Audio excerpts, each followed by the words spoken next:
Karon, simple salo-salo para sa birthday in advance ni Mama Bibi ug Kuya Kyle.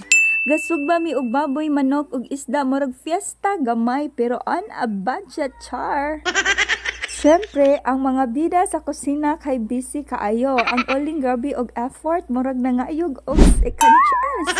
Present si Alka pero dariyot jud maka-absent bitaw. Bisan simple ra basta naay family kaon ug tawanan kompleto na. While busy kami sa gunting-gunting sa sinugba, hala si Mama Bibi na ay sariling agenda.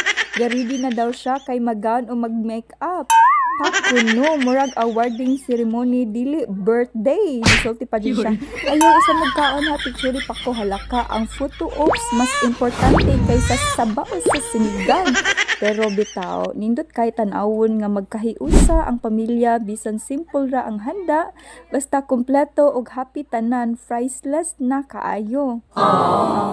Sa pagkaon, ang sinugba mas lami kung hinahinayan og luto, parehas ra sa relasyon, mas ligon kung dili dali-dalion. Pero kung ikaw ra sigig effort, unya ang uban sigig selfie, basi dili na luto, gipasagdan na ka, char, hugot sa gamay. Bitaw, happy birthday Mama Bibi, bisan usahay feeling artista, permi pa picture before mo kaon, o ganahan magon, bisag walay awarding, love kay kanamo. So karon magsugod na mig kaon mga Jumega. That's all for today. Thank you for watching. Bye-bye.